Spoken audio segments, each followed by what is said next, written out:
Hey guys, welcome back to my YouTube channel. അപ്പോൾ ഇന്നത്തെ video നമ്മളെ പാൽക്കപ്പേൻ്റെ വീഡിയോ ആണ്.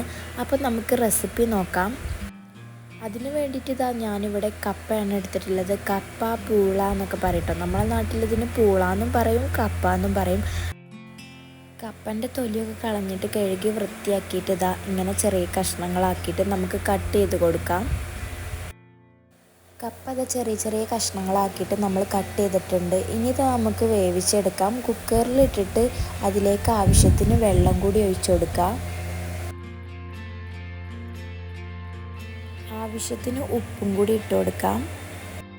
2 വിസിലായപ്പോഴത്തേക്കും നമ്മുടെ കപ്പ വെന്ത് വന്നിട്ടുണ്ടായിരുന്നു. വെന്തതിന് ശേഷം അതിൻ്റെ വെള്ളം ഊറ്റിക്കളയണം. ഇനി നമുക്ക് തേങ്ങാപ്പാൽ ഉണ്ടാക്കാം. അതിന് വേണ്ടിയിട്ട് 1 കപ്പ് തേങ്ങ കേട്ടോ ഞാൻ എടുത്തിട്ടുള്ളത്. 1 കപ്പ് തേങ്ങ മിക്സിൻ്റെ ജാറിൽ ഇട്ട് കൊടുക്കാം. അതിലേക്ക് ആവശ്യത്തിന് വെള്ളം കൂടി ഒഴിച്ചു കൊടുത്തിട്ട് നമുക്ക് നല്ലോണം ഒന്ന് അടിച്ചെടുക്കാം. ഇനി ഒരു 3 വെളുത്തുള്ളിയും 6 ചെറിയുള്ളിയും 2 പച്ചമുളകും കൂടി ഒന്ന് ചതച്ചെടുക്കാം. വെളുത്തുള്ളിയും ചെറിയുള്ളിയും പച്ചമുളകും ചതച്ചതും ഇനി നമ്മളെ തേങ്ങാപ്പാൽ എടുക്കാൻ വേണ്ടിയിട്ട് ഒരു അരിപ്പ എടുത്തിട്ട് അതിലേക്ക് നമ്മൾ തേങ്ങ അടിച്ചത് ഇട്ട് കൊടുത്തിട്ടുണ്ട്. ഇനി നമുക്ക് തേങ്ങാപ്പാൽ എടുക്കാം. ഇനി ഒരു പാൻ വെച്ച് ചൂടായതിന് ശേഷം അതിലേക്ക് നമുക്ക് വെളിച്ചെണ്ണ ഒഴിച്ചു കൊടുക്കാം. വെളിച്ചെണ്ണ ഒന്ന് ചൂടായി വരുമ്പോൾ നമുക്കതിലേക്ക് കടുക് ഇട്ട് കൊടുക്കാം. കടുകൊന്ന് പൊട്ടി വരുമ്പോൾ അതിലേക്ക് കറിവേപ്പിൻ്റെ ഇല ഇട്ട് കൊടുക്കാം. കറിവേപ്പിൻ്റെ ഇലയ്ക്ക് നമ്മളെ നേരത്തെ പുഴുങ്ങി വെച്ച നമ്മളെ കപ്പയും കൂടി ഇട്ട് കൊടുത്തിട്ട് ഒന്ന് മിക്സ് ചെയ്ത് കൊടുക്കാം.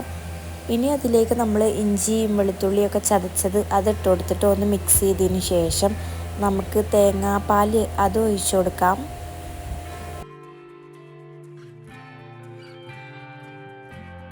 ഇനി ഇതെല്ലാം കൂടി നല്ലോണം ഒന്ന് മിക്സ് ചെയ്ത് കഴിഞ്ഞാൽ നമ്മുടെ പാൽക്കപ്പ ഇവിടെ റെഡി ആയിട്ടുണ്ട്. ഇതൊന്ന് ചൂടാറിയതിന് ശേഷം നമ്മൾ ഒരു പാത്രത്തിലേക്ക് മാറ്റി കൊടുത്തിട്ടുണ്ട്. ഇനി ഇതിലേക്ക് ഒരു ഗ്ലാസ് കട്ടനും കൂടി.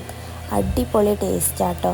അപ്പോൾ എല്ലാവരും ഒന്ന് വീട്ടിലുണ്ടാക്കി നോക്കുക. വീഡിയോ ഇഷ്ടപ്പെട്ടാൽ ലൈക്ക് ചെയ്യുക, ഷെയർ ചെയ്യുക, സബ്സ്ക്രൈബ് ചെയ്യുക, കമൻറ്റ് ചെയ്യുക.